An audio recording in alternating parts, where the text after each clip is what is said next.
Okay, today is June 22nd, or 23rd. I can't remember. I think it's the 23rd. I hope I can actually do my update properly. So I had originally had some potatoes under here. The rodents have gotten pretty much all of them. And you can see that my plants are starting to fall over, and we spent good money on those potatoes. So I'm a little upset. We do have one cucumber coming up, and there was another one, but it's been chewed, so I don't even know where it was anymore. I have one spaghetti squash coming up over there. I don't know if I'll have time or not to actually get a harvest. Again, the rodents have eaten everything. The potato flowers are kind of pretty though. I can't tell, the plants have gotten so large which ones are which, but the fact that these ones are more purple on the flowers makes me think they might be the purple Viking. Again, you can see how these have just all fallen over and there's no potatoes underneath. Not really when I dug under to look. I do have my Burgess Buttercup seems to be doing okay, but it's kind of small. Again, I've got rodent holes everywhere.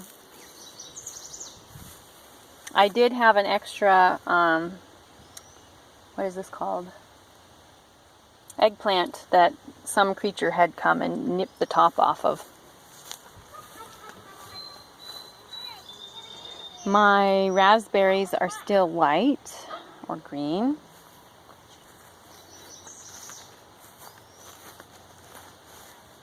I put little booties over my peaches, or at least the ones that I had. Last year with my apples I used Ziploc bags, which were good. I need to treat for my ant problem. There was one peach I think I didn't have a cover on.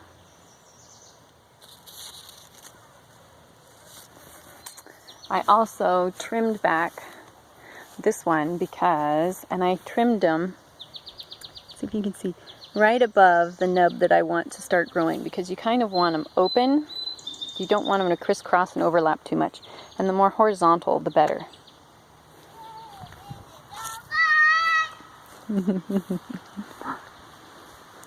I've got blueberries. They're still green. And they're plumping up.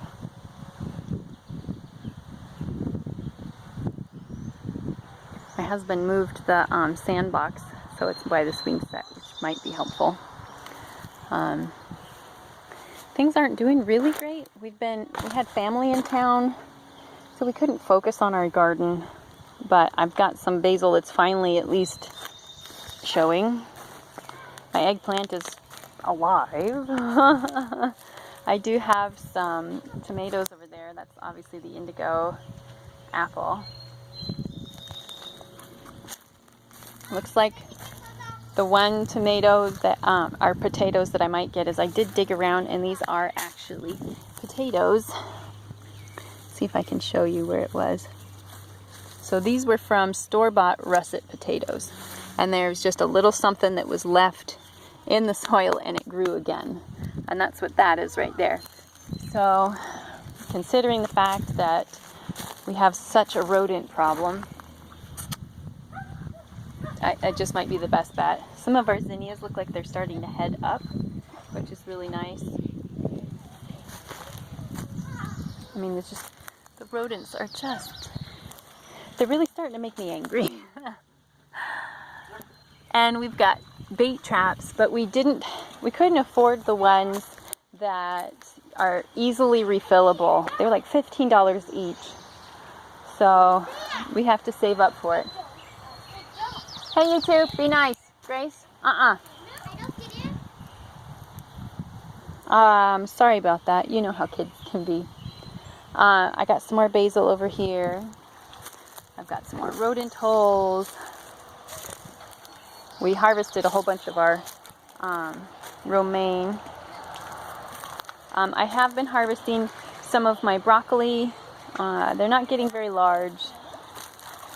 I think in the future I'm going to just save $14 because that's not a lot of money for all of, because one flat at Costco for $14 gives me pretty much all the marigolds that I need.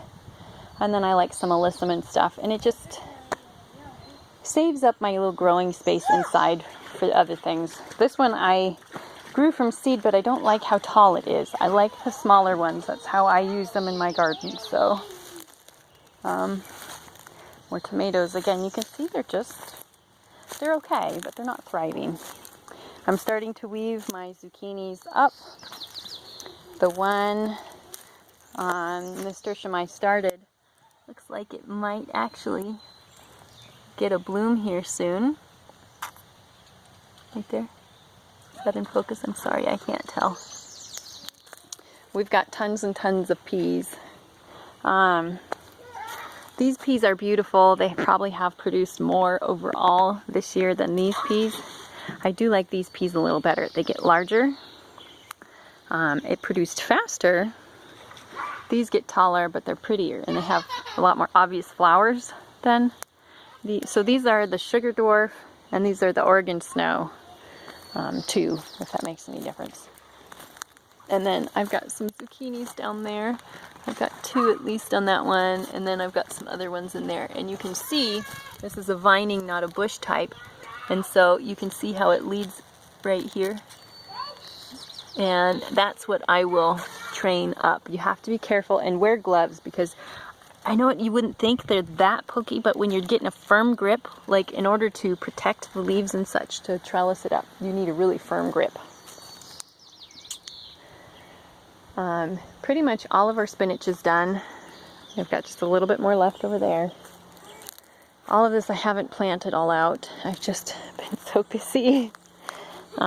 Brussels sprouts. Oh, I have had pretty good luck this year hand picking most of my cabbage worms off, because I spaced everything out, and a lot of the stuff I found them on were my red cabbages, which you can really see the cabbage worms on it because the color is just so different. And you can always tell if they're there because you'll see the little bites. That it's kind of indicative that they're there. And then you'll usually see frass or their poop.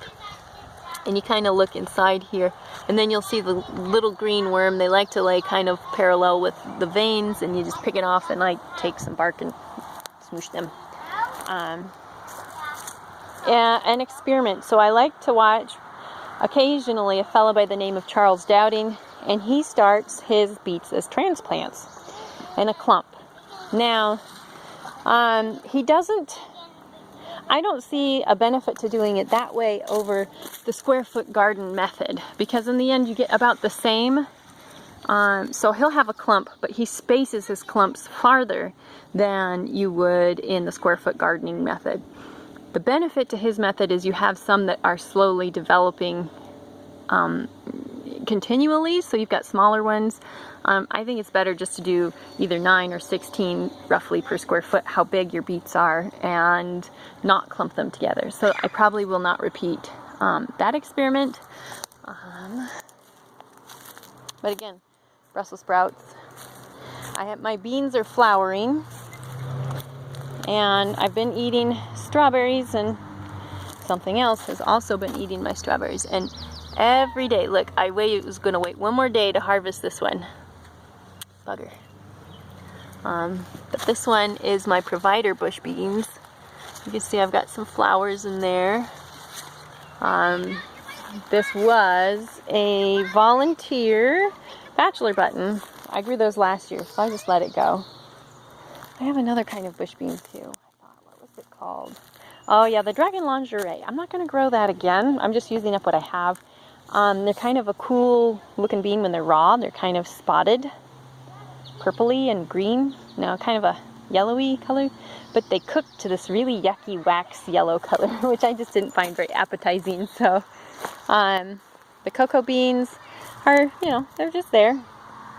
Everything's kind of just there. I think the last thing I'm going to show you. Is there anything else I wanted to say? We have been having some good luck harvesting some of our carrots. I don't know if you can see how big some of these are so far. As long as it's not the the the dragon carrots haven't been doing well. I have more kale than I know what to do with. Some of these were just starts, and yeah, I need to probably just cut some of this back because I have more peas than I need and it's falling over.